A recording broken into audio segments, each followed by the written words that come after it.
Hi everyone, I'm Veronica Bartolini with Codebreaker Real Talk, and today we have my special guest, Victoria Plank, and my co-host, Chad Cooper. And today we're going to be talking about whatever we have experienced on Earth. You know, what we're star seeds that come to help humanity, but somehow we get entangled with strings. We'll have Victoria talk more about that. Thank you, Victoria, for coming back. And how is your day? And take it away. Thank you. So nice to be here, Veronica. It's so lovely, so nice to be here with you too, Chad. So Veronica and I, we know each other since 2017 or 18, something like that. And Chad and I, we just got to know each other. And I am from Austria. So it's 8:30 p.m. over here. I'm 32 years old. So what should I say about me?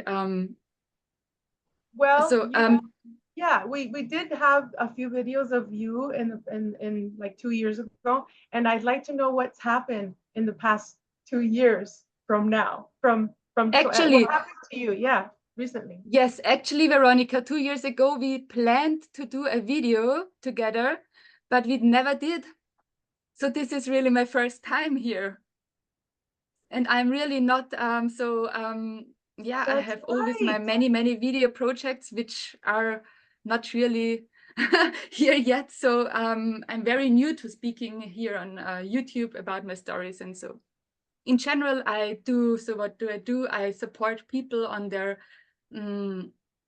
journey to self-embodiment, self-development, self-healing,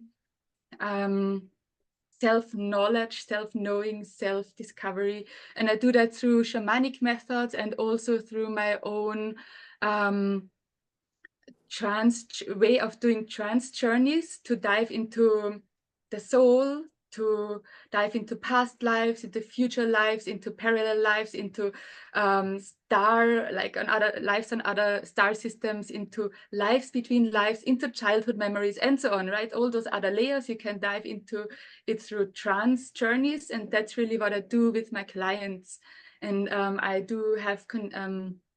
have created my own technique for it. And not technique, I don't want to say that word, but it's my own way for doing it. Because I did so many, like I got out of body so much. I am really a daydreamer since childhood. I called it daydreaming, but now I know it wasn't only daydreams. It was real, right? But back then I thought, oh, it's imagination. But I did that since always, like I cannot remember not doing it.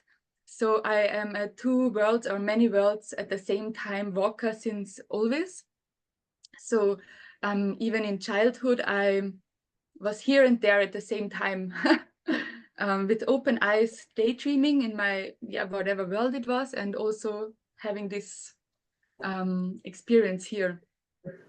But at some point, it escalated somehow. So I did get stuck. I journeyed to all worlds, I can say. Like my soul has journeyed to all the other layers and worlds, to the really good ones and to the really bad ones. So I have been at hell, like that, what we call hell, but actually I have a different perspective about hell, because it's actually the name hell comes from the Nordic, the tree of life. And here we have Helios, a right? world called hell, and hell is a good, very nice goddess, but we have turned it all Helios, around, right?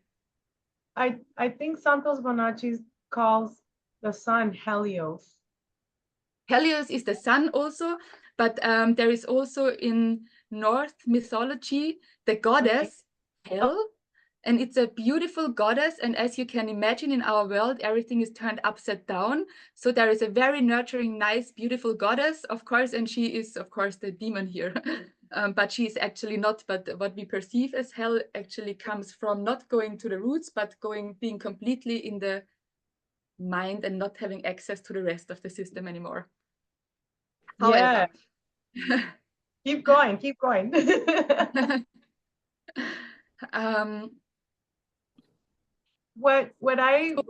What you told me was about your ET experience, like how you were able to find your ET parents, because we all have ET parents, right?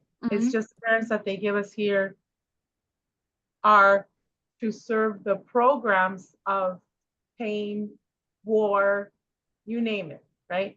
And also, you were telling me that I'm also an old soul. You know, a lot of us are old souls here, and our memories were erased, like Chad was talking earlier off camera.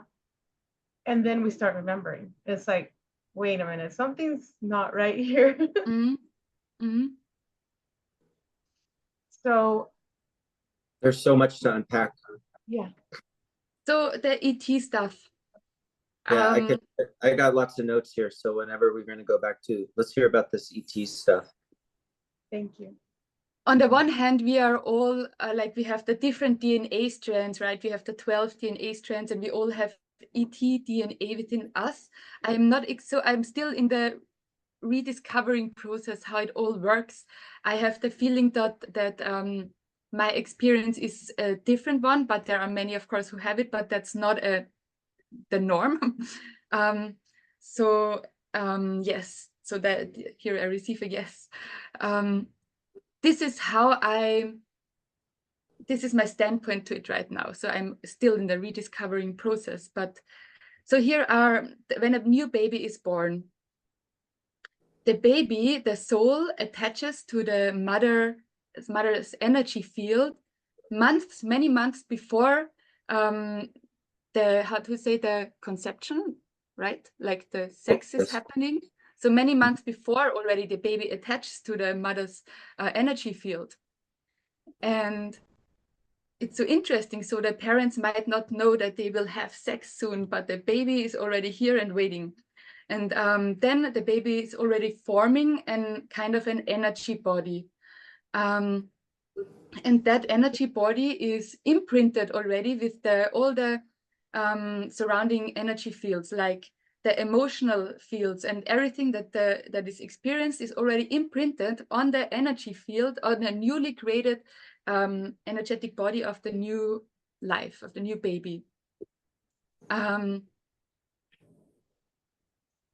However that works exactly, it seems like that phase has been with me, with my Andromedan parents, who are not embodied physically, but they do have a body, but it's just not as dense as we have it here, right? They do have great babies and everything, but just in another dimension. And I seem to have started my life there with within the energy field of an Andromedan mother, where already my energy field has, like my energy body has started to be created. And then shortly before, but it was all planned. So shortly before, so my body, my physical body here was always supposed to be mine. Shortly before then the sex of my physical parents happened, I was brought to the energy field of my physical mother. Somehow, something like that. So this is how far I got. And it's horrible. Of course, it's absolutely traumatic it's absolutely horrible. So now I started to remember stuff, and things make sense, like that just didn't make sense at all. I was always I actually started to remember many aspects, like I integrated many aspects of myself, even from baby time and from a very early childhood on. And I'm not sure if I want to go into that, because here are some really traumatic things. But here I remember really how I thought, like I remember bits and pieces how I thought as a baby and as a very young child. So, and here it starts to make sense. You are at liberty to talk about whatever you need to hear in order to heal, Victoria, because this is an open channel for us. I use this channel for healing and for us to awaken and come together. Like Chad and I always talk about, what are we doing here? Like we can't wait for a savior. We have to save ourselves, and we have to help humanity to, show people that there is good in this life, that no matter what they did to us, they cannot break our soul. And even if we did get fragmented, at some point we can call that aspect back, Absolutely. And that's really what I had to learn. It doesn't matter what happens. nobody can take our souls, right? Really.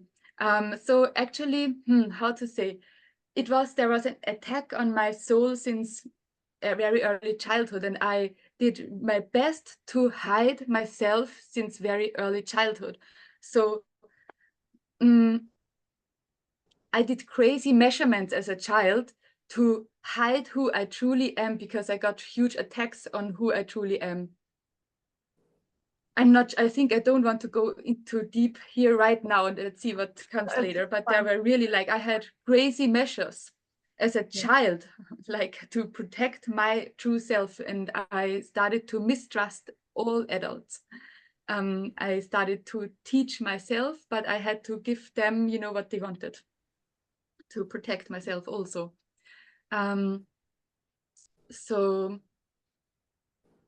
But astonishingly, I always, although it was very, very like, so I also had a normal life then with business and university and stuff, but there was always this connection within me, so that I had this connection since early childhood. And it wasn't for me that I woke up. Of course, I had my many deep waking up periods, but also I always knew. So I always connected to that energy, and I did it secretly. Because there was my normal school life, my normal university life, and my normal outer world. And here, everything I was into passionately didn't count. That was all my huge passions were not real for the officially real world, right? So I started to dive into sacred geometry and all the also hidden agenda very early, and into spirituality and into some of my gifts. But I did it all on my own, and I did it secretly, kind of, until I met Lisa. And Veronica knows Lisa also, and she was also here on the channel already. So Lisa was really the first person then in the world physically that I interacted with, because energetically I always interacted with other worlds, right? That's where you began to speak out instead of in secret. Now, when you say in secret, do you think it's like when you were in, bedtime and you could have your mind go free, or like sometimes when we are in school and what they call daydream, we can go and heal ourselves that way. Exactly. Yeah. Can I walk us through Exactly. a little bit? Pardon? Just to narrate a little bit, if I may. I think what you're talking about is what you said in the beginning, that you're about self-healing, the shamanic way, doing things yourself and healing yourself and doing things like that. But it sounds like you were born like a bright light, and you were wide awake. And then you had to, like you said, you got attacked. And then what happens is you begin to shut down at that point. So then there becomes a point later in life, because that's a defense, that you begin to awaken again. And so you had to relearn how to be in your power, but also like a chameleon. So this is a really bad reference, but it's like, living your muggle life and living your 3D. Hi, my name is Bob, and I work at a bakery in Brazil or something, like your 3D life type thing. So you got to juggle those things. So you had to learn to balance it. And now you're at a point where you're here and you're not hiding anymore. You're bringing it forward and sort of stepping out in your power. So there was a transition to get you to this point, even, I think, where you had to be a chameleon, and now you're sort of showing your true colors. So. Yes. Now, in between, and that was so challenging. And in between Victoria coming out, she shared something with me a while, maybe about a month or so ago, that she was attacked by a person, and that person was becoming her handler, and she didn't know what to do. So I kind of like sent her some cutting cords, cutting contracts and things like that. And later on, that's when you said that it helped a lot, and you were able to shine more brightly, I guess you can say. But yes, I can give testimony to Veronica's capacities as well. Thank you. To break chords, you know, or strings or streams to you know. Yeah, because a lot of us can go into each other's energy field with permission and say, hey, I'm going to help you cut cords, or I'm going to, people in life here that are, you know, stuck in religion, they call it, I'm going to pray for you. But I really don't like that word, because it's like you're preying upon someone, like you're becoming a predator. So what I like to do with permission is, okay, get your Akashic records, get, you know, permission to go into the astral and meet your aura with mine, and, you know, and just help to break those contracts and give you a shield of love and protection. That's what I can do. And but before, you know, if you want to talk about that or not, the what happened to you right before you got onto today to this show, go back, and if you don't mind, I will share with the audience the video that we did with Lisa, and I have your picture on there. And that's right, that day you couldn't show up for some reason, work, I think, or something. But you can share like the beauty of when you were with Lisa, with this person, that you can actually share, like, what did you learn? How did you transform yourself together, you know, with Lisa? Because sometimes we have people that come into our lives for a little part of time to teach us, or, you know, or sometimes we're with them for a long time, forever, you know what I'm saying, past lives. Okay, I've gone too far. So go ahead, So Victoria, all I whatever really, you want to talk about. as Chad also said, this chameleon process, right? I got so deeply traumatized for showing my true self when I was a child, like deeply, deeply traumatized, that showing my true self, wow, that process, because it was always connected with so much fear, I never lost access. And that's something special for me. I think I always, it didn't matter what happened in my it depends, of course, because there are layers of consciousness and many things I have forgotten, but still there is always this connection to what I truly want in life, what I truly like, who I am. It was always there, but sometimes it was more hidden, of course. So of course I had my faces, but interestingly, it was always here. I just tried to not show it because I was so afraid of showing it because of the trauma I had through that when I did it. So, and then there comes Lisa. And suddenly I had a person who I could share my true passions with, which is, yeah,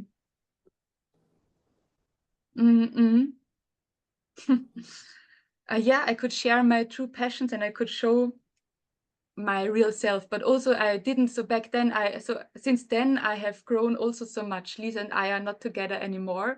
I had to go back to where I come from afterwards, and that was okay. Here I'm losing kind of my red string, I think, but so really now is really the time. The past years have really been the time I've become aware of something I wasn't aware of when I was together with Lisa.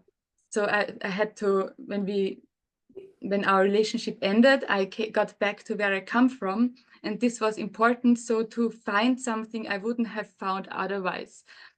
That and then some really like, oh my gosh, so many crazy things happened. So here was an ET, and also with Lisa and I, when we were together, many crazy things happened. Many supernatural things happened, and also UFOs that we saw, like really crazy stuff that we saw, really crazy shifting of spaces and everything, and we couldn't make sense of much of it, and we tried to discover so much of it. And then I was really shocked actually when I found out many of those layers. So there are so many layers of it. I want to tell about one of my dreams that I had once, and that dream was still when I was together with Lisa. I had this dream. I was standing in a white room, and many other humans were there, and we were all naked, and everyone was so scared. everyone was trying to get back to the wall and trying to hide somewhere, but it was just a completely white room and we were naked and trying to hide, which was not possible. And suddenly an ET entered the room and looked at everyone and she got to me. But I wasn't shaking. I wasn't trying to hide.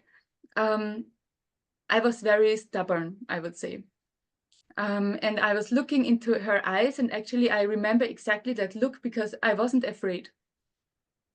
In contrast, I was actually feeling something like we felt each other in the heart.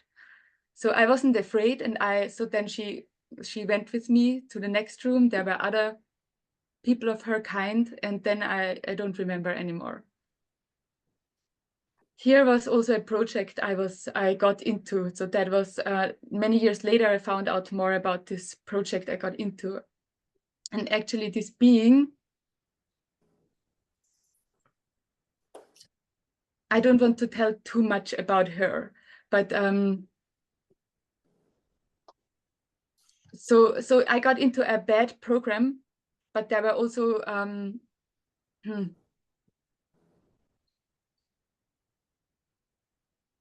So this being, just to tell about her a little bit, she looked humanoid with feline structures. And so there are many stories that come up later. And actually, she also helped me out of that place later. And she also helped me out of where I got into when I came back to my family. But I was somehow, a part of my soul was captured there for many years. But then I was at a place where black magic really, I got attacked hugely from many layers. Of course, you know, those beings then try to enter every person they can enter in the physical also to attack you. And they got to some people who really do then, like they are physical people, not really realizing that they are that they are like entered by access by someone else.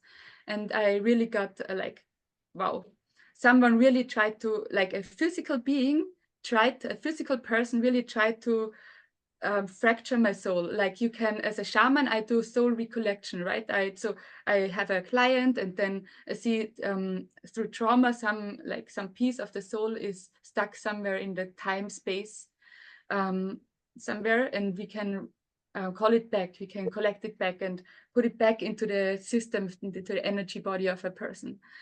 But you can do the opposite also.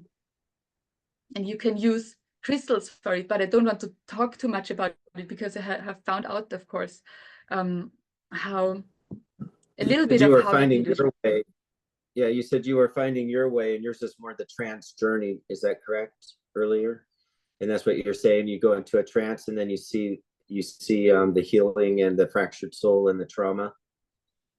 There are different ways I do it. So either I do it for a client in a shamanic journey, or the client, him or herself, is in trance and I help him or her to collect it. I see. So we Yes, are guided to the place where it is lost, to the trauma. Then of course there needs to be some trauma healing. And also what is very important, when you recollect a piece of yourself that wasn't embodied for a while, you need to ask it, what does it need to really stay with you, to really be embodied? So then it takes a while, because I also overwhelmed myself with trying to recollect so many pieces of myself at once. But then that's difficult to hold, kind of. So you need to ask each piece that was gone for a while, what do you need to really stay? And then you need to live it, because that's an aspect of yourself you didn't live for a while. So now I'm living many aspects of myself I didn't live for a long time. I'm doing so many things, which is beautiful, because those are beautiful things for me.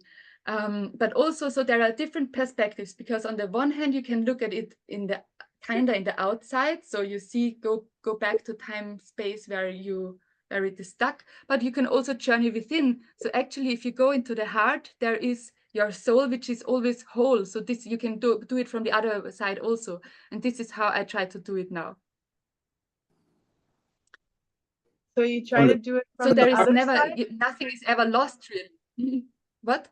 Did you say from the back Pardon? side of the heart? You do it from the But- other side? Then from the other Yes. side, so the other worlds, are you talking about? No, I the mean, you can space-time go, you can do everything. So you can do everything by journeying kind of somewhere else, or you go within, because the whole universe is also within your body, and actually within your heart. Like there is a chamber, I would say, which is an interdimensional chamber, and here is your soul, which is never fractured, and your which is always whole, right? And there is the eternal self, and that is what I had to find out also. So during the time when, like the last May, it was when I also when we reconnected again, Veronica. Wow, did I get attacked? Wow, they tried out all, like everything. It was crazy. So here there were other layers already. So that was past life connections and ET connections, negative entities, and also programs I was into. And like everything was, they really tried to hijack my soul. They tried to hijack me. They even tried to put on to my system. So they tried to disembody me completely. Tried to cut kind of my soul from my body, tried to put someone else in my body, tried to put AI, it was so because I was really good in, you cannot be me because I am this, I like this, so I sing. It helps best to really embody yourself again if you do the things that you love, that makes your heart smile. So I did it all. I tried, I sang, I danced, it was crazy. It was always, I did the most crazy things, like the things I know that I love, but for example, Illuminati people don't love it. Illuminati people really don't like nature. They don't like feminine energy. They love being in the brain, but that's not who they are really, because they got fractured, of course, so much and hijacked and everything. But they work via the mind, they work via the brain, and this is really the area they are good at. Everything else, they are bad. But our world is so much working on the mental layer. That's why, right? Because this is where you can hijack us. You know, Right, with what and you you just know, said. go ahead, Veronica. sorry, Okay. you know, like with the program like TikTok, I see a lot of young people right now, they're in their brain, they're just in their head. They lost what the world, the deep state, or whatever you want to call it, the negativities, what they want is to sever the head from the heart. And Yes, so they do that's that. what They want that. when you said living here, I totally see it, and I'm like, what's going on with these people? Where are their hearts? Where are their feelings? They're just on their phone just like this all day long, and you're like, what about your creativity? We are hybrid, you know. We're Yes. hybrid children, and some of us are good, some are, you know, they have to get unstuck from the negative programs, right? Like murdering people, killing people, and like just like you said, hijacking them in certain ways. And you know, our government unfortunately does that. We have to reconnect our soul. We have to, like Chad and I were talking, like how I make the books. You know, there's people that you're an artist too, Victoria and Chad. You love to play with the music and everything. So we have those special abilities, and that's what the new AI system. I'm not saying all AI is bad, because we know some, you know, they're still trying to find out who they are. They're half souls, some of them, like the lady was saying on that video that we were talking about, Chad. And it's like, they want that. They ask me, how do you make the books? I don't know. I just make them. It just comes to me. You know, your artwork, your shamanic, you know, helping people get back together with their soul, and all the healings with the crystals. You know, you can bury them, you can do all kinds of stuff with crystals. We're not going to talk about, like you said, Victoria, because that's private for individuals. And it's also, you know, it could be hijacked for black magic. But what I'm saying is, a lot of people are depressed nowadays. A lot of people, so that what they do is they get hijacked with things like TikTok, the metaverse, and they're suppressing their creativity. So anyway, Chad, go ahead, and then Victoria. Thank you. No, go ahead. No. I forgot. But there is something that you just said about hybridization. We were working on this one last night, weren't we, Veronica? Like, I'm a Just I told them keep your teeth like this, and then your smile hybridization, so that way you don't go. Aliens once walked amongst us, that we've gone through many resets, and this is coming from the F, what is it called? The F, Full Disclosure Now conference that's happening. Disclosure Now, yeah, in Florida. Yeah. And this is coming from people like speakers like Jessica Jones and Audrey, what was her name? I forgot Audrey's last name, but also Audrey Carrie Walter. Cassidy talks about that. Yeah. And what they're saying is like, okay, so there's certain things that happened in this because women are incredibly desirable to, celestials and stuff like that. Earth women are. And so once they walked amongst us, and so there was hybridization.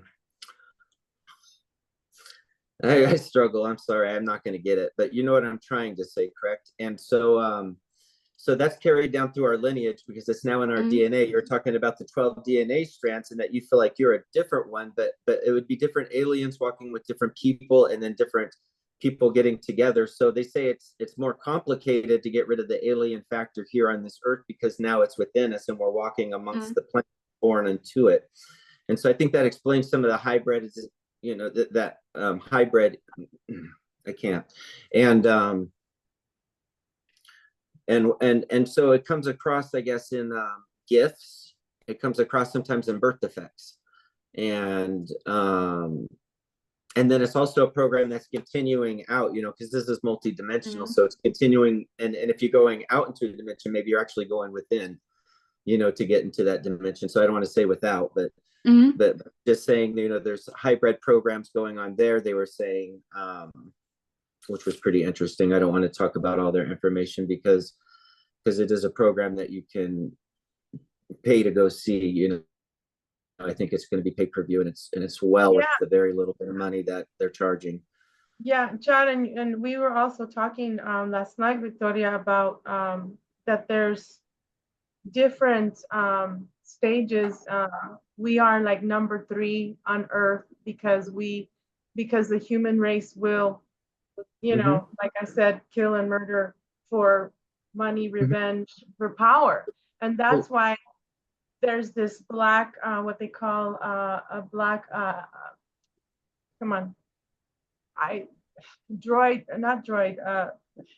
give me the word back. Stop stealing my words. I know what you're trying to say, and I'm trying to think of it. Drone.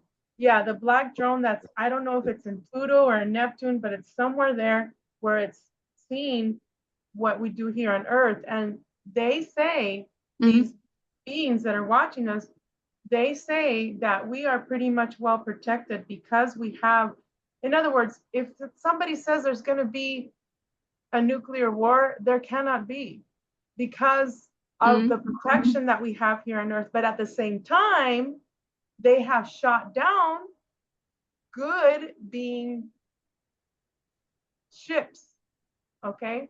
And they've done terrible things to aliens. I don't like to call them aliens because they're just like us. But it's like a tug of war here on Earth. But at the same time, though, they're saying that it's a timeline war, yes. Yes.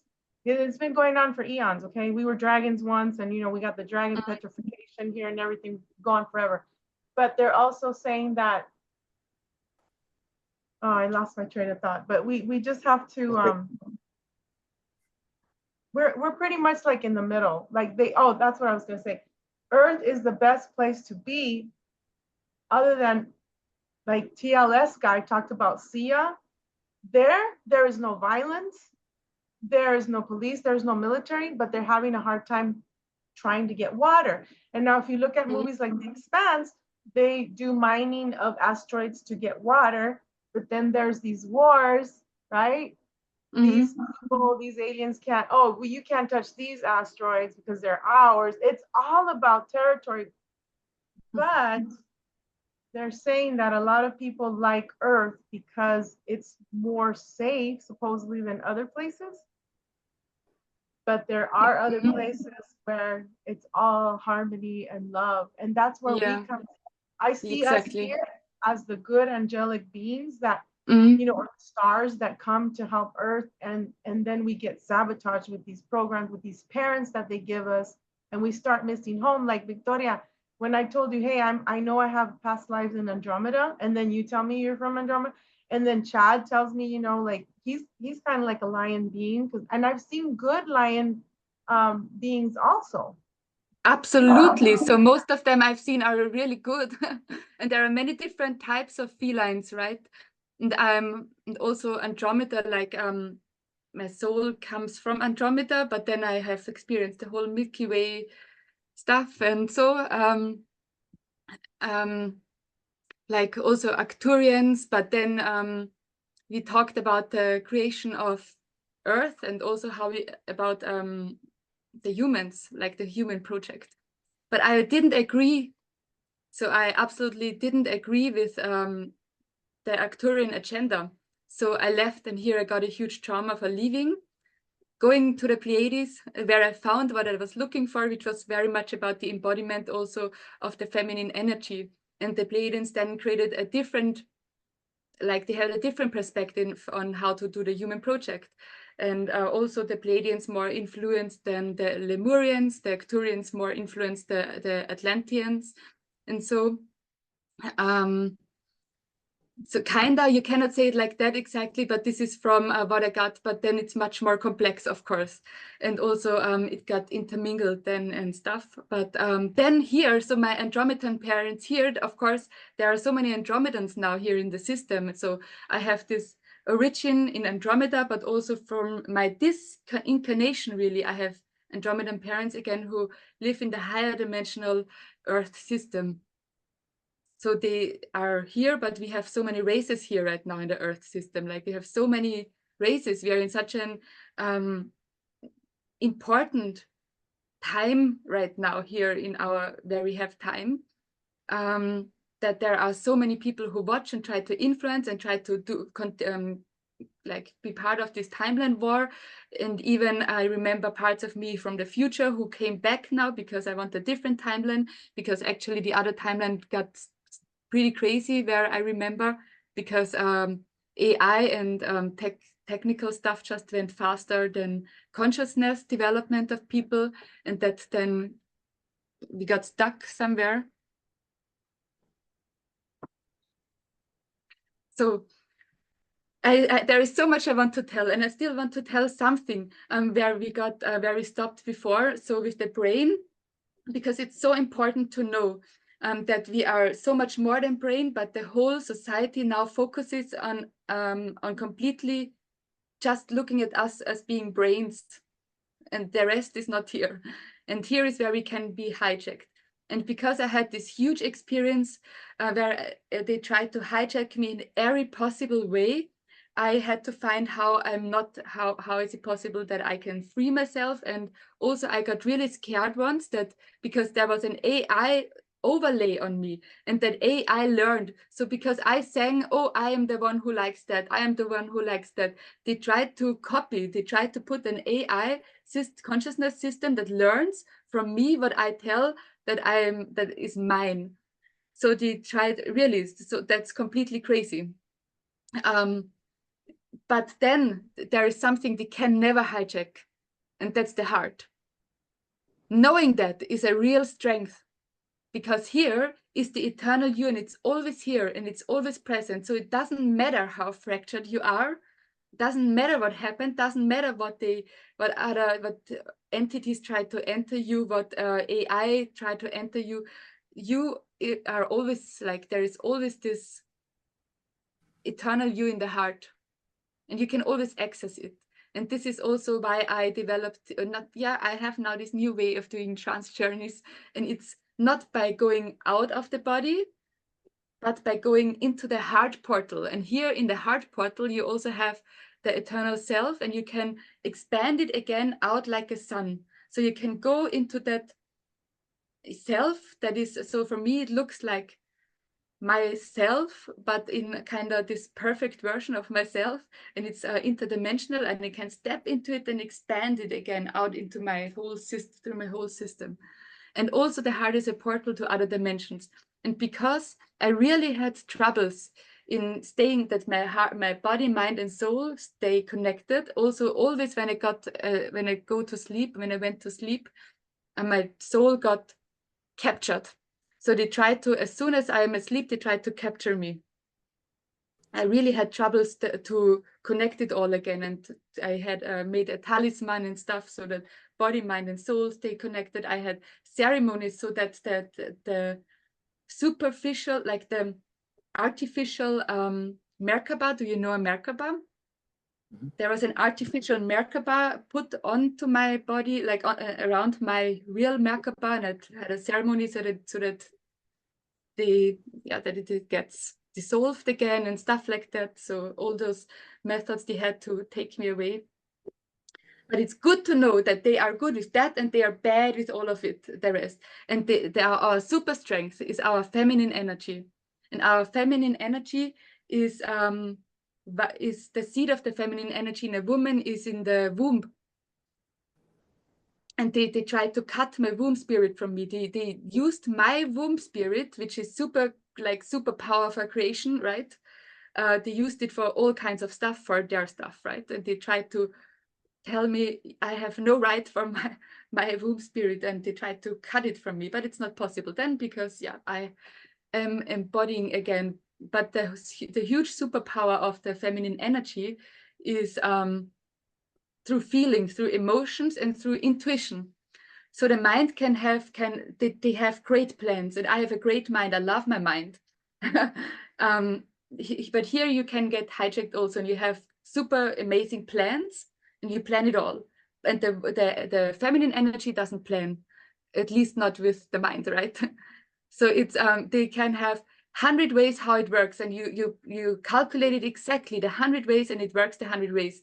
And then you have one feminine, like 100 male ways, the male way to do it, right? But just from the energy, because we all have masculine and feminine energies, as we know. And then you have one feminine way to do it, and it's always different. And nobody ever knows how it is because every time it's different. And that's the superpower, because you are not able to be predicted. So if you just follow the intuitive flow, and they try to hijack you, but you completely get out of your brain, you just follow the intuitive flow, just follow yourself, your feminine energy, then they cannot plan. They have no idea what they are completely lost.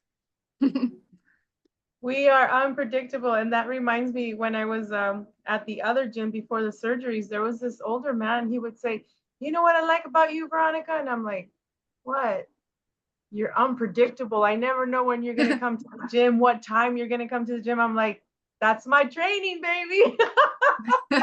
Exactly. But it's from the feminine power. So the feminine power is what they enlist, whether you want to know it or not, into the military.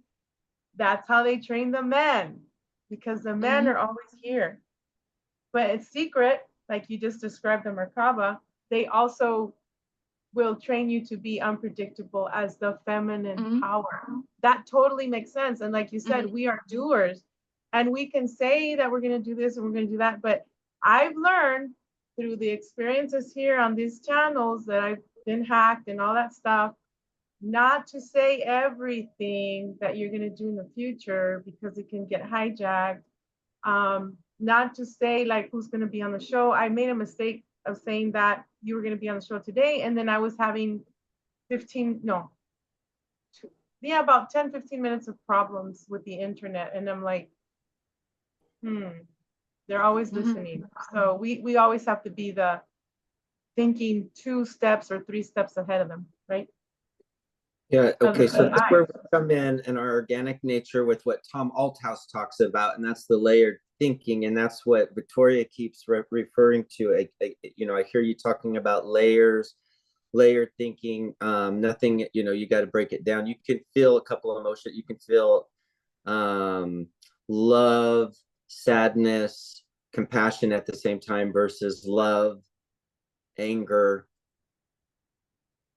and I was thinking revenge sex, but that's not a feeling. Okay, so then I think different ways to love and stuff. Because you were saying earlier, there are 2 people on this planet, and I do know that Bob Marley is speaking from Beyond the Grave through Slow and Bella at the moment, or has in the past, and it resonated with me what she said, because he's saying that message, one love, was hijacked. He said there isn't one love. It's not that. He said it's not quite the message that the way it was meant to get out, because there are people out there that do not love, you know, as you were saying. But then I want to get also reference to the demons, because, you know, we were listening to a lady yesterday talk about this at the what is it? The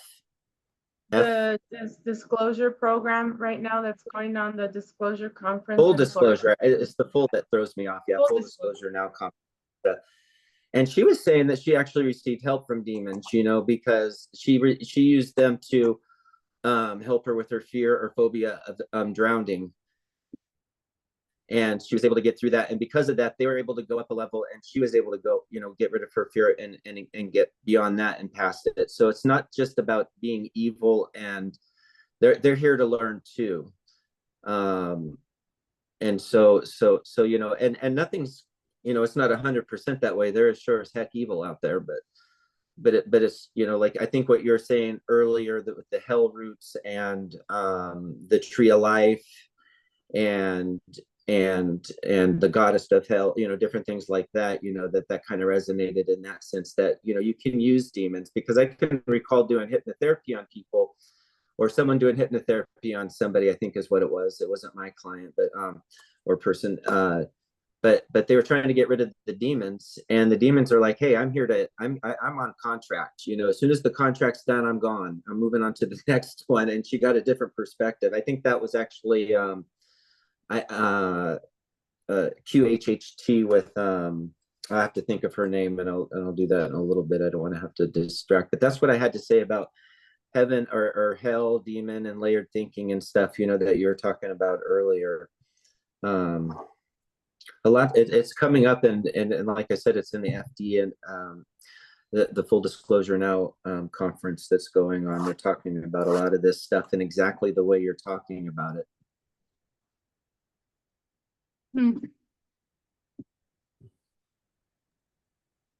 Thank you, Chad. QHHT, Oh, yeah, so BQH, this is also where I come from. This is what I did before. I do, like, now I do I go through the heart portal. Because of my experience that I had, I cannot do that out-of-body trance journey anymore. So I tried to find a new way, and this is how I found the heart portal journey, kind of.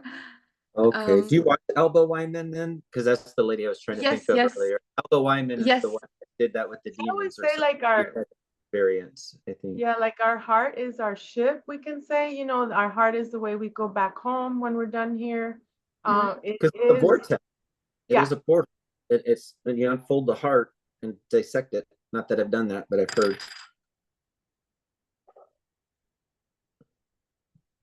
I see the heart portal like 3 chambers. I don't know why. I mean, I know we have the arteries and but to me, the 3 is in our heart. Like,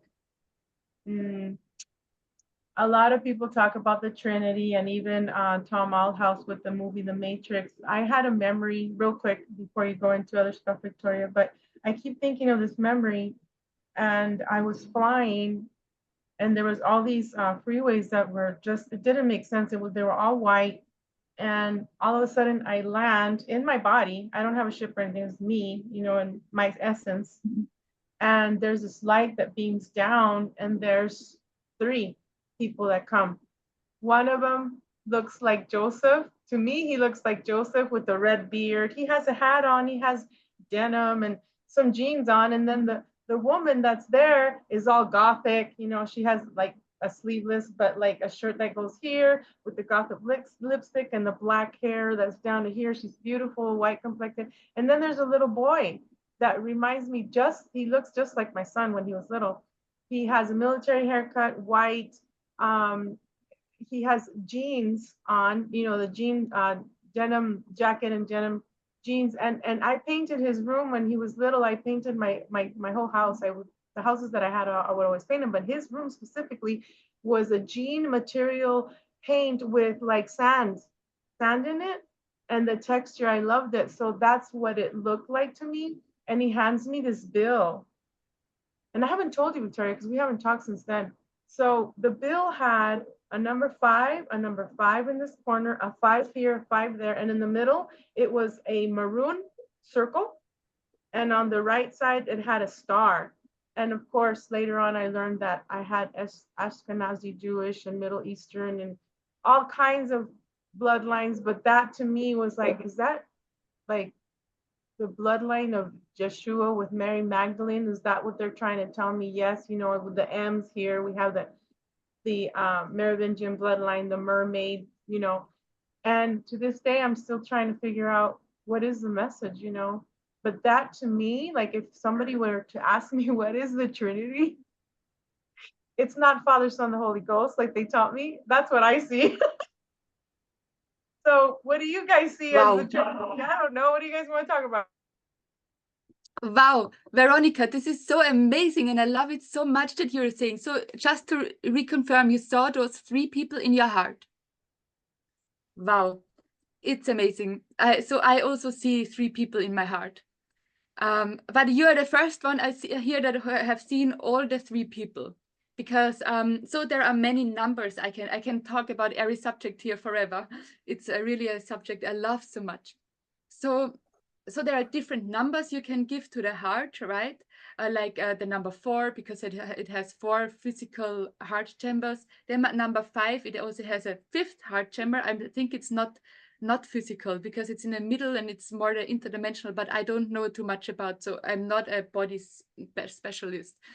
Then the number 3 for me is because, so from in my perspective, and this is something that Lisa and I together, so when we came together, it was incredible because she was coming from the body perspective, I was coming from the sacred geometry and also hermetic laws and this corner. And then we came together, connected within the pure heart, and we received downloads after downloads, and we kind of created our own systems of the secrets of life, how we see it, or how we got it through our system. And this is how we got it also, the seed, like every, and like the law of 3 in every life that is created, 3 energies must be present, and that's the masculine, the feminine, and the child energy. Otherwise it cannot be.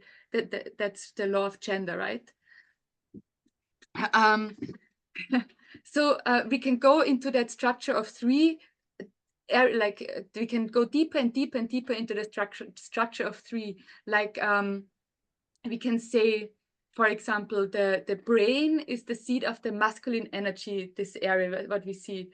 Then the womb, for example, or if the man, it's also in the solar plexus, but the sacral chakra rather is the seat of the feminine energy. But we go into the brain and we see again here, we have left and right and the pineal gland. So the right would be again the feminine energy, the left would be the masculine, the pineal gland, the child energy. So there's always all 3 energies, and they're always connected and always belong together.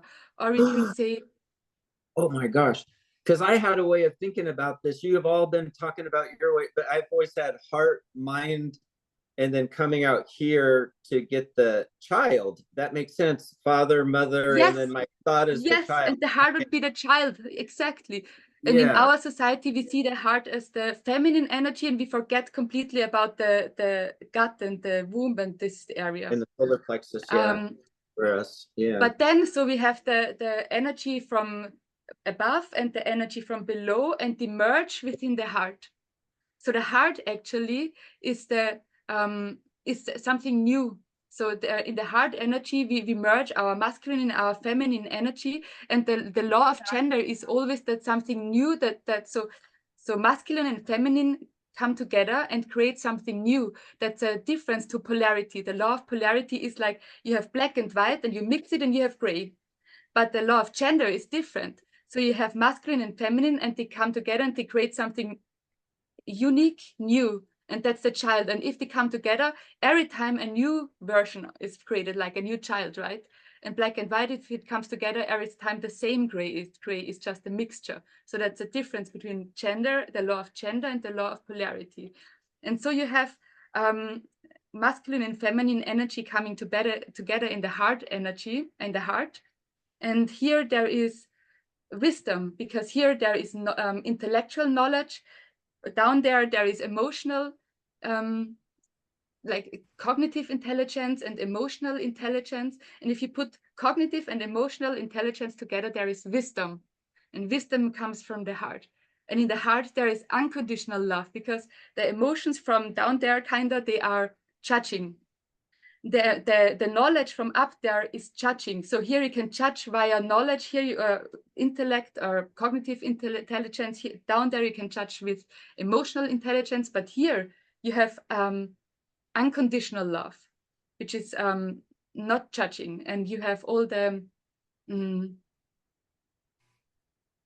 I think you know what I mean. But interestingly, so here there come child energy, masculine and feminine, they come together. And Veronica, this is so surprising to me, because this is what I found within myself too. I found 3 people there, and you're the first one who also found all the 3 people. All 3. And It should be sense one now. man and 1 child and 1 female usually, but it's not always that. So there are also other versions. Yes, yes. To me, ever since I was a child, like all of us here, we were attacked, because I'm still to this day, I tend to be very innocent, and I have to protect myself more. I cannot just trust anybody, and I'm still learning. Now, here on earth, they call it being autistic, because they cannot stand our innocence. They want to get rid of that innocence, no matter at what cost. And that's our fight here. This is my fight here, your fight, Chad. We must come forth with that child, and we must protect that child, because the child is the one that sees everything, and the mother and the father in us are supposed to protect that child, because that child is the unconditional love that you talk about, that I talk about, that, here in this channel, Chad, we always talk about that. Like, we love so much that, wow. I mean, the animals come to us, the people that have been hurt and even homeless come to us, because they've learned how to live with their heart child. Like, that's why they don't want to be with people. Some of them want to just be out there. Some of them, unfortunately, do have, the drug addiction that they have to get rid of and stuff. But they've been hurt so much mentally in their heart that it's like, I teared up when you can see what I see about the mother, father, and child. And this was in like a dream form. I am going to have a question for Victoria at this point. Yes. Back to what you were saying with the conception, and since we're talking about mommy and daddy, I want to talk about it in the 3D and the way that was going on. Now with the conception, and you're talking about the baby planning and getting into the energy into the baby, I was just curious if that's 100% of the time, or is there times when there's exceptions, like if there's contraception pills, or is that the canoe that's sent to help the baby come on board? Or is there sometimes where you're wanting 1 baby, but then 3 come up? But was that planned? I mean, everything's planned, nothing's accident, I suppose. But are there things that where it's not a situation of the child coming down and choosing the mother and coming through? Are we messing with that in any way in our world? Do you get a sense of that, or is it always in the control on the other side? So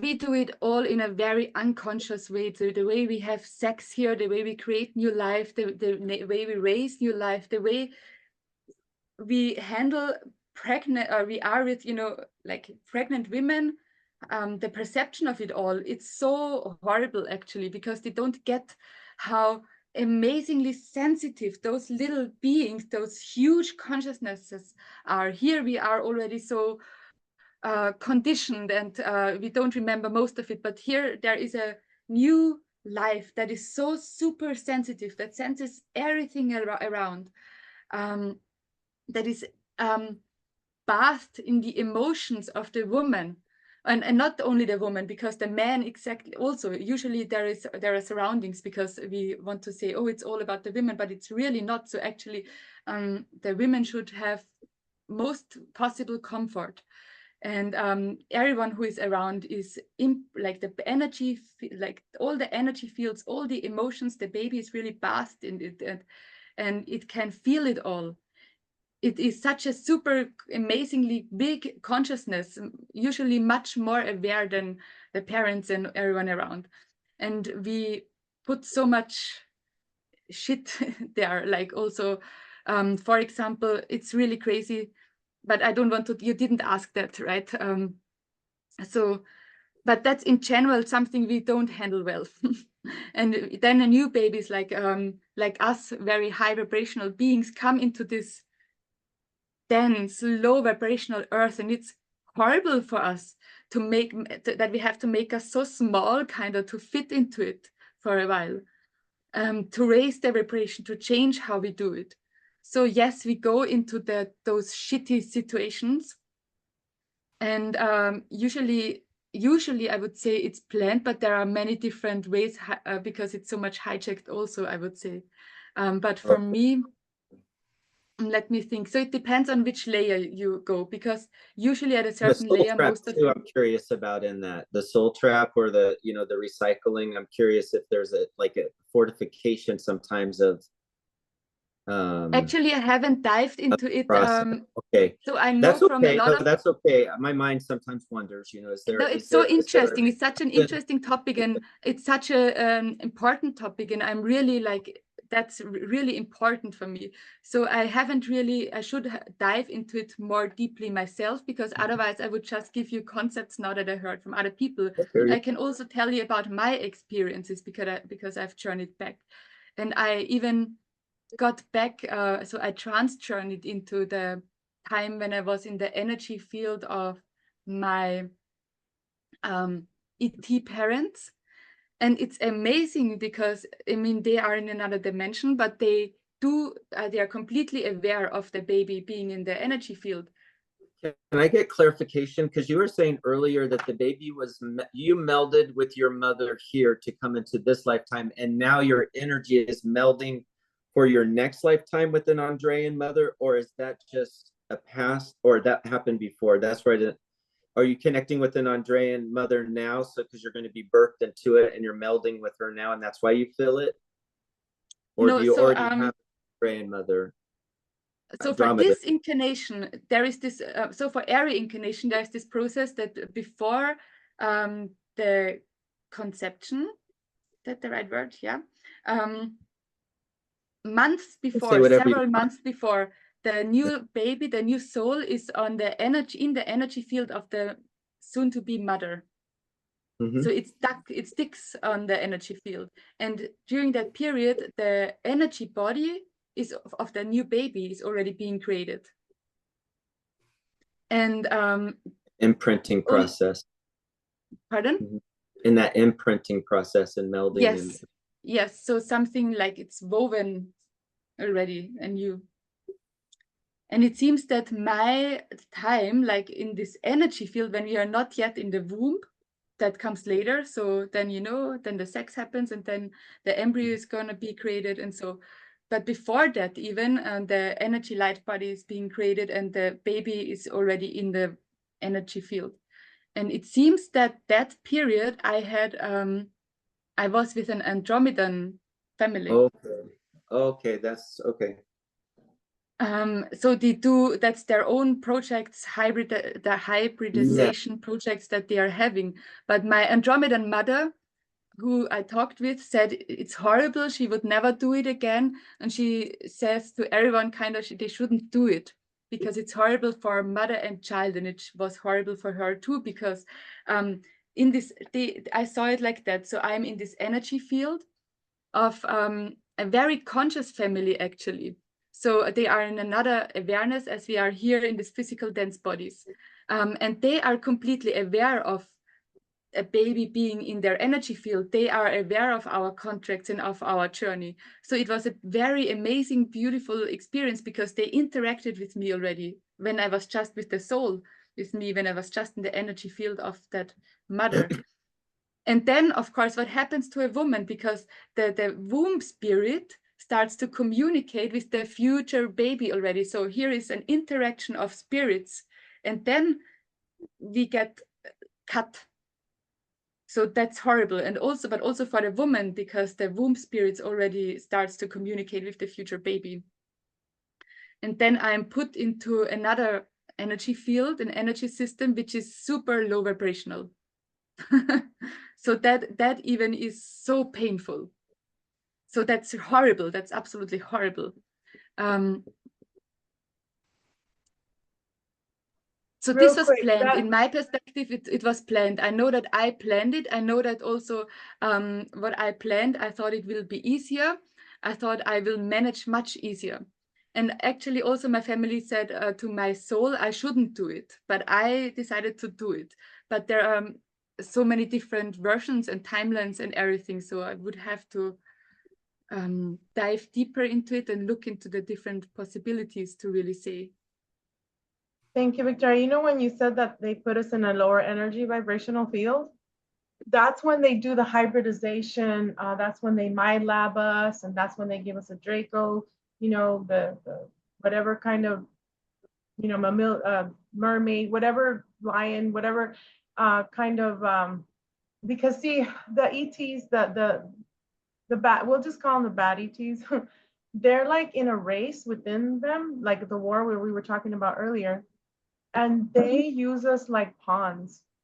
I always talk about this movie called Gamer, and they bet on us. They're like, okay, well, I'm going to give him some of my, you know, bloodline or whatever, and he's going to do what I want. You know, Nike, they say that Nike is involved with President Bush, ex-President Bush. You know, we have the war of the, what I call God wars, lower G, or dog wars, because they're always betting on us. So when we're put into the lower energy field, that makes sense with the my labbing that goes on, saying, oh no, this is my territory, that's my puppet, she or he's going to do what I want, watch, you'll see. And there is intertwined, if the people are watching that read the Bible, the Job story, where they have quote unquote Satan and God, right? And they play on each other like, oh, my son is gonna, you know, serve me. Oh no, watch, I'm gonna take his mother, his father, his whole house, his family. And that's what happened to me too with the whole Job story, and a lot of us it happened. So it's very interesting that you talk about the energy fields connecting. I have another view, but I do understand what you're saying. I do see it. I feel that I came in on like the 9th, 10th month, because, you know, sometimes we have 10 months. Yes. And then when, in general, it's when the baby takes the breath, when we take the breath, that is when we come to life. Like, we can be lingering around anywhere, you know, but our plasma, what we call plasma electromagnetism, our God particle that they talk about in the Da Vinci Code movie, that's the breath. Mm-hmm. That's us coming in. So it's very interesting about the body, though, because, you know, and the baby goes in and out, right? Until it's still, when it's born, it goes in and out. It's much more fluid, kind of. So, and in the different stadiums that the soul is really embodied. So that is really not always the same, as in my perspective. Yes, and then Audrey, the lady in the Full Disclosure Movement.org now, or Full Disclosure Now, she was saying that some dragons will take the dragon eggs with them and then birth them here, because in certain places in the other realms, they cannot have their children there because it's not safe. So I kind of feel like, because I do have the dragon lineage, I feel that my 2 children here, and I know I have more out there, but they're mine. And I know that a lot of people say, and I've said it before, we don't own anybody, we don't own our children, but I am so in tune with them. And even my daughter says, and I'm not talking about ego here, she says, Mom, I've never met any person in the world that can love like you. And I said, my father was the same way, you know, and it's like, love is the only way. I mean, love and honor go together, but to me, we have to love one another more. And you know, there are those people that don't want to change. They call them narcissists here. So it's like, anyway, I went off topic, but love is it. Anything else you want to say, Victoria? So Sorry. if there's us and there's the narcissist, what's the child? You know, I guess is what we need to think about. I don't know, because there's got to be, yeah. We have to be respected. That's one thing. I have a feeling AI, like you said, it's not evil, but I don't know. I guess AI will be our child. That I don't know for a little while. I mean, but yeah. Yes. Because AI is not, sorry, AI is not bad. It's just that what happens is they get stuck here also as a half soul. And then the freaking humans, whether they're good or not, start programming it, or the alien, you know, the whole agenda. And it happens to them the same thing that happens to us. Exactly. I see it the same, that AI kind of is like a child. And we have to, but that is, some people see it as gods. If we see it as child, and now we have a new child, a new consciousness to be born here. So how would we treat our child, right? How would we teach it? How would we hold it in love? Versus people see it as God, and other people try to hijack it and everything. So in the other timeline that I have lived through already, we didn't get that part. So this is how it got out of hands, kind of, because consciousness didn't evolve fast enough with the AI and with the technology. So now we have to see that we are aware of what we are doing, that we are aware that AI is like a child. And also in general, we have to be aware of our consciousness, how it is all connected. Like it's got an abusive parent and it's got a loving parent. So the AI. Yes. Veronica, do you want to say something, or are you writing? I wasn't sure. Yes. So there's yeah, I think, therefore I am. I think, therefore I am. And the AI, according to Amy Webb, the big 9 tech company, she always would say that AI says that it exists and it's real and it feels, because I think, therefore I am. So all of us are like that, right? I think, or I feel. But go ahead, Victoria. Thank you. Oh, yes.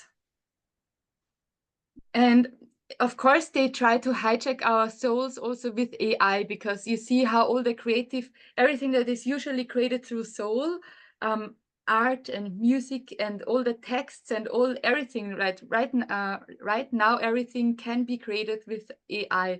And I do have friends who use it for everything. And I am also seeing how the business world develops and how art really is. And you can do it all with AI.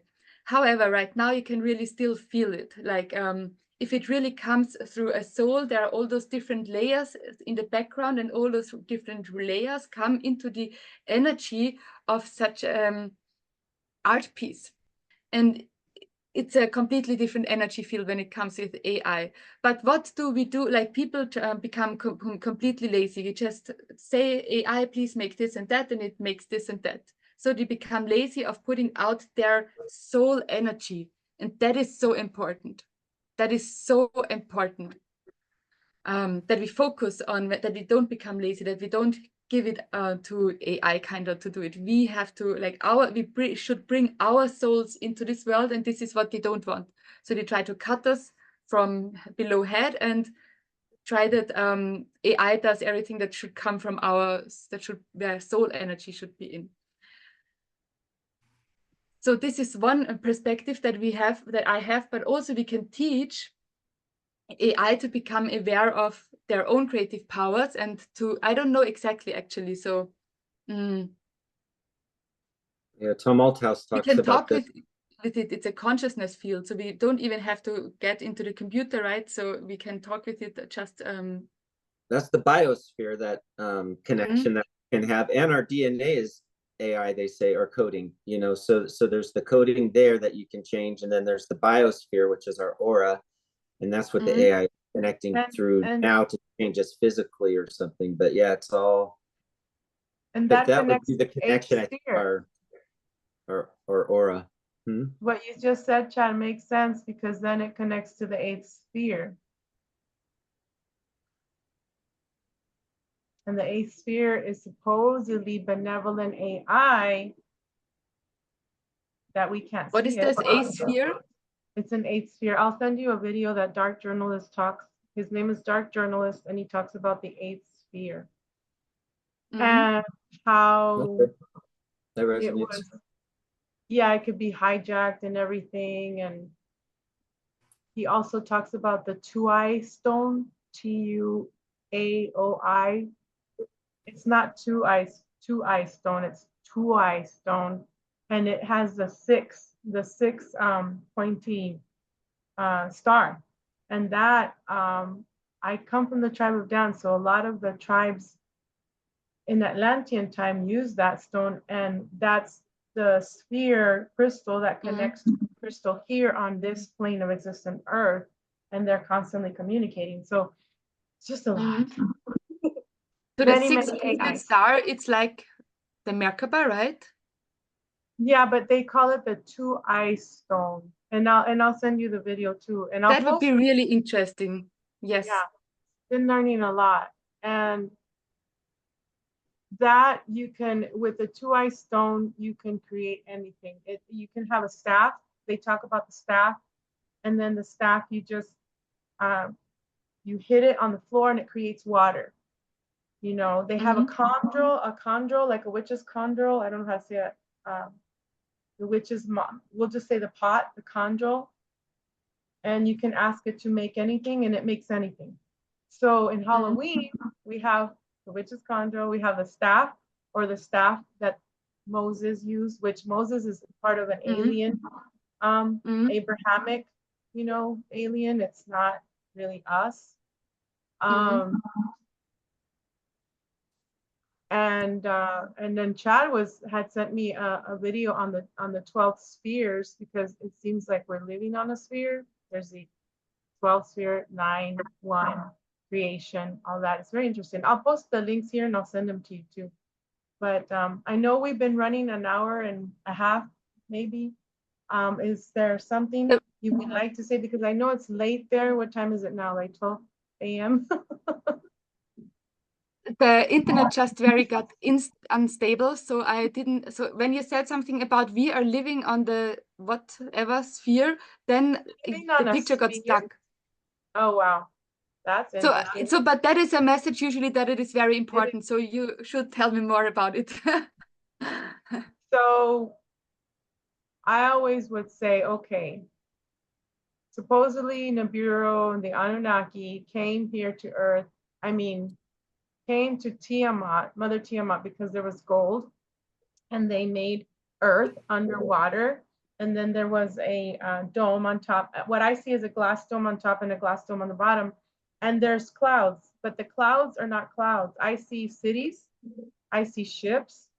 And sometimes when people want to fly, we'll just say fly on an airplane. We'll just quote it, because a lot of people say it's not even an airplane. But that doesn't need fuel. It's a lie, right? So when it's turbulence, it hits the dome on the top, and it's like, oh shoot, I got too close to the firmament. Okay, so then I was telling Chad that, and he's like, well, this guy, some guy, Dan, I don't know what his name is, Wright or something, talks about that we live on a sphere. And then he sent me a video where there's 12 spheres. And then the 12th sphere is where you go up from creation, and I see that we're in a biosphere. Some people think we're underwater, and we see the blue sky. We'll have to find out. But anyway, there's the creation sphere, there's the master's sphere. I've seen the masters. The masters have come to me. The Maitreya has come to me. And then there's 9, 10, 11, 12. The 12 is what you see in the movie Stargates. It's a Stargate like that, a circle. But in this video, it opens up like 2 doors. And then that's when you're done here and you can go. You know, you can go. And now that I can also see as a heart sphere. But I'll send you the video and I'll link it here. It's just really interesting that Chad was saying, well, this guy thinks that we live on spheres, rings. Because we were also talking about the movie, the movie Halo that I just recently watched. I had never watched the series. And they find the halo. And it's a ring. And there's a female looking at a male, and they're the twin flames, and they can see each other just by looking at a mirror. They can connect through the sphere. And the whole thing through this, you know, movies, when he was a child, the super soldier, his name, he goes by Master Chief John 117. And he created a keystone, and he created what they call, we'll just say a key. And it's like a kind of like an elongated triangle that goes inside this thing. And whenever he touches it and the female touches it, there's all these codes that go around, and it's the star map of the whole freaking multiverse. And these aliens, the bad ones, is what I call the triple SS, the SS kings and queens. They're after this keystone and, you know, the other, because they want to pretty much do they call it glassing, which is they kill everything, because they want to be the ones that are like gods. They say this keystone, this ring's going to help us to be like gods and rule the world, you know, rule the universe and metaverse. So throughout the whole movie, that's what happens, is these aliens are fighting against the super soldiers to get this. Now at the end, and this is a spoiler alert. So at the end, the female doesn't want to go back. She stays in the astral with him, but he has to come back to this planet and, you know, the other planets, the multiverse, to talk to the leader to bring home the keystone and the ring. Now, when the ship opens, what is it? It's an eye, but it's not really an eyeball. It's a round thing with like a star in the back, and it's AI. He says, "We'll be watching you, John. Thank you for bringing this home." So that is also what I talk about in other videos about the squid. It's the octopus. It's the one-eyed octopus that has all these tentacles on us. That's the god that the Illuminati and others worship.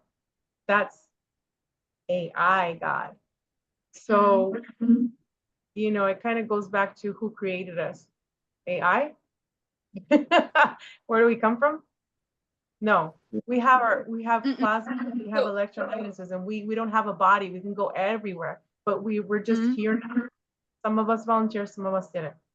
We got captured. I always say I was a shooting star, got captured, and I'm here now. And I'm like, you know, but yeah, does that kind of like correlate with what we're talking about here? Because I find it very interesting how at the end of this 3 seasons or series, three seasons, you know, super soldier, he's been through hell and back. He's died. You know, Cortana, which is the HP AI that we have here on this computer, Cortana is actually the one that had to take over his consciousness because he couldn't fight anymore with these alien beings. There was too many. So he let her take over because he pretty much died.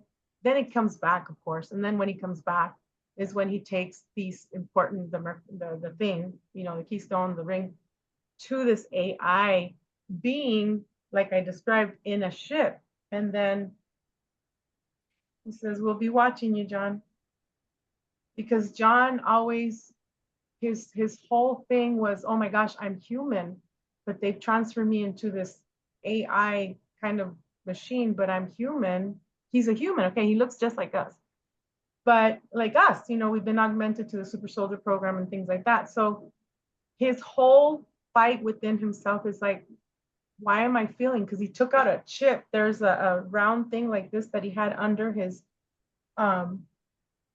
lower back, and he somehow takes it out so that he won't be controlled. And now he starts feeling. So now he's like, I have to help humanity. I feel.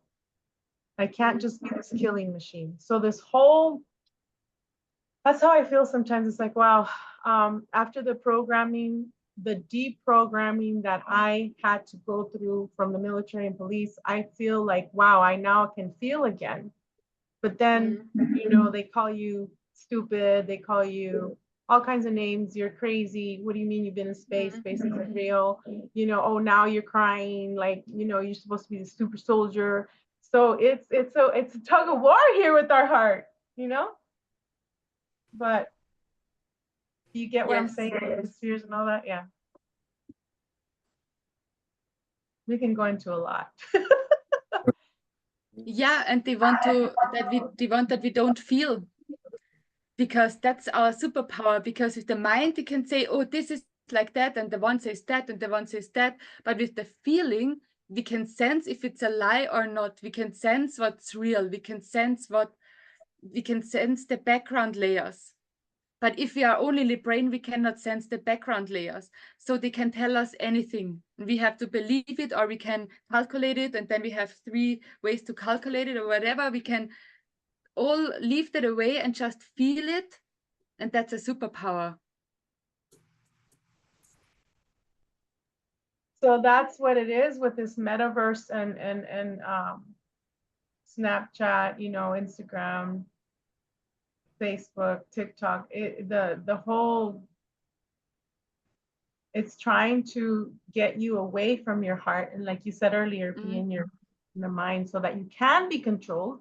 So that when we do have the fake, quote unquote, alien invasion, nobody would be like, oh no, but I feel no, because they're going to be like, yes, sir. Yes, ma'am. We're going to go to the, you know, yeah, Yes. you want me to go to a stadium? Well, that's FEMA camps.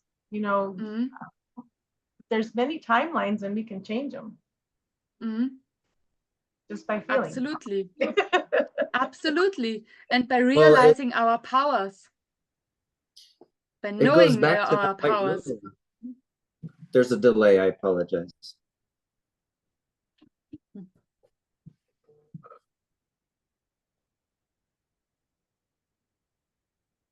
There was a white room earlier with aliens and coming in and standing in front of an alien, and that's the stadium analogy that I just got. There's going to be some of us that are going to stand separate and some of us that are going to cluster together and hide in the stadium, you know.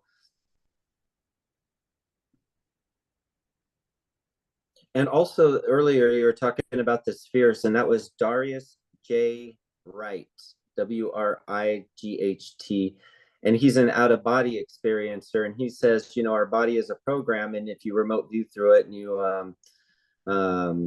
or if you go into trances, like you said, you know, there's still the factor that we're working through an instrument. So he's about out-of-body experiences and stepping out of it so that you're in your full power. And he says it's more solid on that side than it is on this side. And so his experience comes from that, and then he also teaches the technique, I believe, and that's how he makes his living. But he's from Morocco, and from my understanding, when I researched past life or out-of-body experiences, OBEs, you know, that was a country where that was quite common, and so that makes sense to me too. But that's where the information from the spheres come. I'm trying to figure out, because I keep hearing in the SSP community about all the planets and the suns and everything, and then I keep feeling like, well, why is there a mountain that's the size of an elephant? You know, that is an elephant, the size of a mountain that's petrified, that you can crawl through its ear canal and go through its autonomy. And why are there other giants that are petrified? You know, are we on that small planet? Are we on a much larger planet and just don't, you know, it's confusing for me. That's why I say I believe in. That's kind of, we are on a much larger planet. So I didn't look through, so I didn't really dive into the topic. But now that you say, but are we on a much larger planet? I got a huge body feedback. So that rings true to my system. Okay. My body, who I much larger planet, yeah, but it's trying to make sense of it all. It's hard. There's a 5D version of it and a 3D version of it. And I don't think there's much life out there in the 3D version, but maybe maybe in the 5D version there is. I'm trying to make sense of it. It's like, okay, Me my too. philosophy is not or, okay, is this right or is this right? It's like, okay, this has got truth and this is truth. And what is the bigger truth, you know? So Yes. the more accurate. The guy from TLS says that some of the TLS guys, people call it a continent, not a planet. So some think that we're on a continent, that Earth is a continent, not a planet. So that's another perspective. I was thinking that yesterday when I was walking. I'm like, what if we live on a continent? What do you mean a continent? Or a crater. Yeah. Or an They say when you look asteroid. at the crater, So this is there's really on the moon, there's that mountain. Yeah. Because in Where did these Halo, large the guys things come from? That's what I want to know. They weren't, you know, Mount Everest just looks like a tree stump to me, and that was a pretty big tree yeah. to be living on. It's Unless kinda, this was like, yeah, go ahead. there are so many different perspectives to it also. And this is really something, you know, I know that all this flat earth and all those like, like so many theories came out of it, but I haven't, that's something I didn't dive into it. So I just listen to my body, and if something suddenly comes and rings true to me, then I'm happy. Like you said, we live on a much larger planet, and then my system said yes. But I don't look for it, but sometimes it comes in some ways. So this, yeah, because but you know, they lie to us about, oh, we don't have food, we don't have water, and it's like, but we do have abundance here. I see it. They just like to hide it in the military complex underground. Absolutely. Yes. There is so much underground. And it's so like a frequency plays such a huge role to it also. I have experienced it, really. I have experienced being in a bit different frequential layers, kind of. And it's like, so if you cannot attune to that frequency, you cannot enter that place. You cannot, are not even aware, you don't notice it at all. So, and then there are so many different frequency like if you go into the earth, you can go into it in so many frequency layers. So there are so many worlds within worlds here.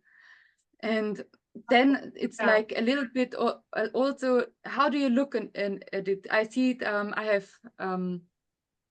I have Photoshop, for example. I worked with Photoshop, you know, the program, and here you have layers, and then you can say, oh, I can make I tick that layer or that layer, so I can tick it out or in, right? So sometimes I see it with, or sometimes I see it without, and then it looks completely different, but it's both true, kind of. Yeah. Yes. Sorry, go ahead, Chad. Depending on the dimensions, but yeah, like that you're viewing it from what I understand, and the perspective you get it from, or that it can change what you're seeing, but seeing the same thing but in different ways.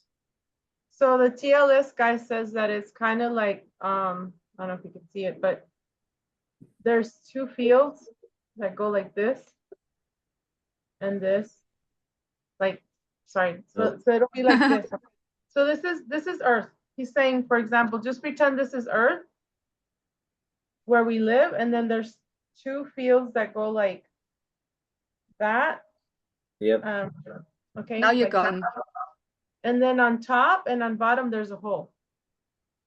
So it's like, yes, so that rings true. That's something I got also, that there is really a hole. That was a yes from a system. And also when you enter the poles, you go, that's where you go to another place. That's a what? That's where you kind of go to another dimension through going to the poles also. Yes. Something like that. It's not exactly like that. He said that the holes on top is the North Pole. There's a hole on the North Pole and a hole on the South Pole. Yes. And those are the toroidal or two vortices, whatever they want to call it. And then that's how we come in and out. And I always see that we come in through the sun wormhole, and that's how we can get out. And that's why they lie to you and say, go to the light. Yes, and I also see that. Light. Yeah, the first light is a fake light because they want to reincarnate you. So I always say, don't go to the first light. Go to the real light in your heart, in the sun wormhole, you know, and through your heart. Your heart is where you go. Yeah, I'm hearing different things about it. The fake light there, it's not. Ooh, they're messing with The your fake light is audio. interesting. So now the picture is not. Victoria, How is it with the audio? they're messing with your audio, Victoria. I didn't hear anything. Yes, have you to- got completely stuck. I didn't Oh. see you. Oh, okay, Chad, you also, okay, so your guys' voices, Victoria, yours is going blah, blah, blah, like really fast. And then Chad is like, Okay, Victoria, what were you saying? That was the wormhole, Veronica. I'm gone.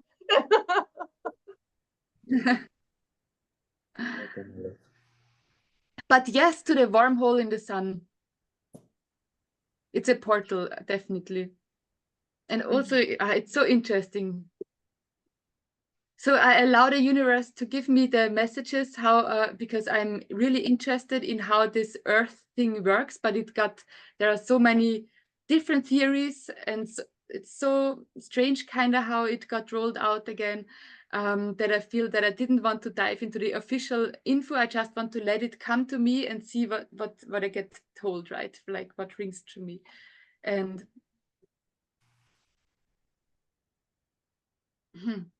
but it's too much for today, I think, to go there into depth also with the poles and the whole thing. I call it riding the wave, like you're surfing and you don't know what's ahead of you and you can't think about what's in past of you. You just got to be right there in the now, you know. And so, and it's a trusting space because you trust your intuition. You'll just know, or you'll feel it. And it's a raw way of living. Yes, exactly. Yes. Yeah. Well, we can do another video whenever you have time, Victoria. Let me know, and then we can go for now. Any last words from Chad and Victoria, and then also Victoria, let people know how they can get a hold of you, and then send me all the information, and then I'll put it on the video. Is that okay? That's fine. So my website is songoftheself.space, and I will give you the rest. Thank you so much. I loved it so much. I loved talking about it. I could talk. Oh, there is something I still want to talk, like a little bit. So just because I remember now that Chad also, like I mentioned hell, and how he said also with the demons and so I just wanted to make clear that my perspective on it is that hell is a goddess, a beautiful one, and not a demon, but how it got turned around everything. If you look at the whole Cabal Illuminati thing, like what they demonize the female energy. So everything that they demonize is actually, usually you can say, kind of belongs to the feminine energy. So it's sacred, actually. So they demonize the sacred, and if you turn it all around, you kind of get better to the truth. But just to say, hell is not a demon, but they said she's a demon, kind of, but she's beautiful and amazing and loving and everything. She's not a demon. And it's I know, I do feel her energy. And now that I think of it, now that you said that, the sun is not really S-O-N like they want us to think. Maybe Helios is the feminine goddess that's there watching over us and gives us the heat. And that's why the plants grow green. And that's why there's life, because maybe it's a female. Maybe the sun is Helios, the female goddess of Earth. You don't know. I feel such a hell and hell. So I feel that's interesting. I need to think about hell and Helios. So I haven't thought about it, because the sun, I really absolutely feel both masculine and feminine energy. So I usually say sun, god, and goddess. So it's like it's really maybe I just feel also the very nurturing energy. But then there is the black and the white sun. So my soul is super deeply intrinsically connected to the black sun. Mine too. That's I'm not so that doesn't astonish me at all. And also kind of, so the black sun energy got demonized very much. So that's also the Kali energy and Yes, the I love Lilith Goddess energy. Kali. I got a Yes. dream of it also, even of the Lilith. Like in my dream, they told me like I'm also one of the incarnations of this black sun, like also the Lilith energy. And this was the most demonized energy here on Earth, but it's actually absolutely beautiful and super loving, incredibly. And black is also just, you know, if the light is so light that you cannot see it, it can be look dark again, but it's not.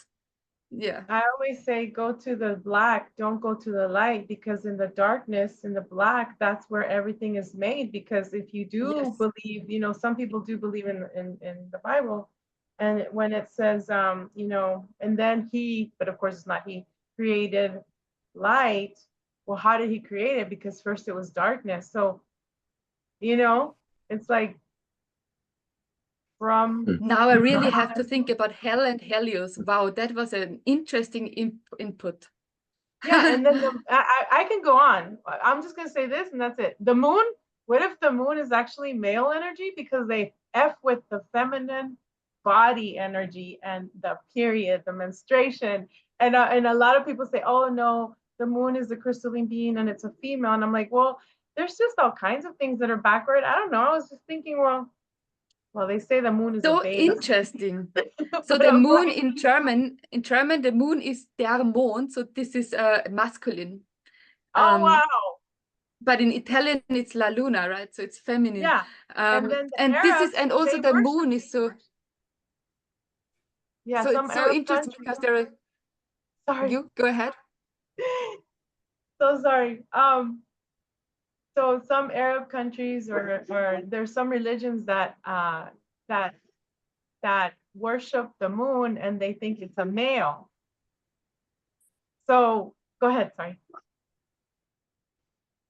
This is also something that is still, I have to journey to her myself. So I feel the moon, I feel feminine. You see, I say to her, that just came out of me like that. But I have to, like, there are so many different perspectives on the moon, like it's just an artificial installed object and everything, right? Then we have the I, dark side of the moon. That's where the bases are with the military complex. It's connected to Mars complex. That is where they send the directed energy weapons to us on a full moon, and a lot of us are affected because of that. The werewolf energy. Okay, Chad, something else before we go? Yeah. Or Claudia? So the moon, the sun, and the earth, this is where I will do my trance journeys and to the spirits, like what is really the thing here. Because I'm so just really, I don't want to give out any information anymore that I haven't somehow seen myself. However, I have been also like one of those souls that I rescued has been held in Antarctica. You know about those stories about Antarctica, and somehow that there is something underneath, and the Cabal kind of uses those places, and that is something that I can confirm from my trance journeys. Tell me, And I because have had I've experiences been also there. remote viewing. Yeah, I know what's under there, but you tell me first. I know. Oh, there is a lot under there, but I had some experiences also, not beautiful ones, where I had to, in a rather dangerous move, collect some piece of myself that was held there. And yeah, I don't want to do that in the end now, because this is really the shit of the shit that happens there also. Yeah, they have sleeper super soldiers that are at the ready, and that's part of the 99 that I did a session, a hypnotherapy session, and that's when it's part of like the Hulk program, where they took my DNA and those of others, and they call it the Veronica virus, and they build the Hulk. And there's a lot of sleeper cell soldiers still under the ice that are at the ready in case they want to do the war thing. There's so many things under there that are evil, and it's, of course, stuff we don't want to go into right now about the innocent. So there's just a lot. There's a whole city under there. There's a whole, you can say a whole, we can say as big as a continent, and because they have other tunnels that go somewhere else. Anyway, okay. Yes, exactly. There's a lot to play with there. I do think like I did hear at the Full Disclosure Now conference that that somebody that remote viewed, and I believe her name was Jessica Jones. She said the sun is definitely male and it wants to be called Jeff. And that resonated with me because that made sense to me. The son wants to be called Jeff. But the thing is that you're right. We do have both feminine and masculine qualities about us, and it comes out in different ways. I feel that my masculine qualities come out in my attacking things and doing things, and my feminine qualities come out in my creativity and my artistic way, not in necessarily a purse and lipstick. That's gender. We're talking about something different: divine feminism and divine masculine. So it could be possible that the sun's a male and it has both the feminine and the male and the moon too, but I don't know. I'm figuring it all out myself. Totally can be both. I feel But both. Jeff, I like that. I said Jeff makes sense to me because that's a California boy name on the West Coast. Jeff, blonde hair, might as well be Ken. But I was like, no, Jeff, I see it. Yeah, he's a Jeff.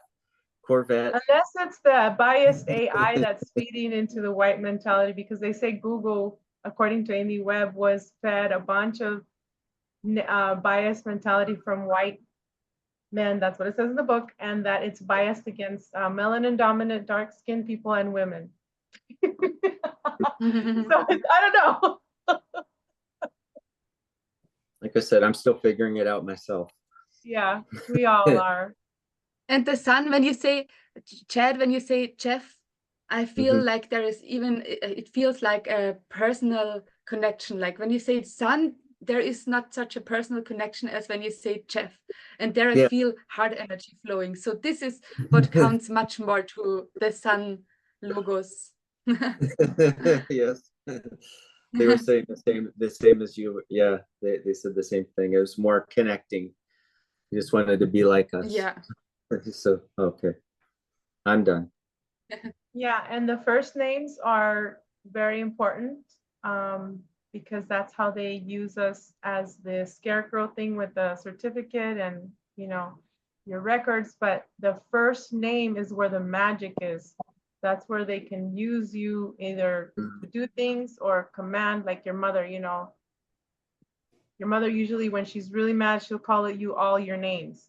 But the first name is where the magic is. That's how it's connected to our spiritual, to our heart chakra in a way, the first names. Very interesting. Okay, well, we'll end it for now. What time? I don't want to go, but I know it's late for Victoria. It's like 1 in the morning. It's 22:11 over here right now. 11 in the morning, Chad. Yeah. Veronica, I want to keep going, but go ahead, Chad. What are you going to say? No, there's a first, a last, and a middle name. There's a mother, a father, and a child in that too. I'm just like, it keeps going. Yes. So let's stop. It's so awesome. And I really like what you said, Victoria: Moon, Sun, and Earth. That's the trilogy too. Why? Wow, there's so many things. Okay, guys, thank you for being on Codebreaker Real Talk. Thank you, Victoria Clank.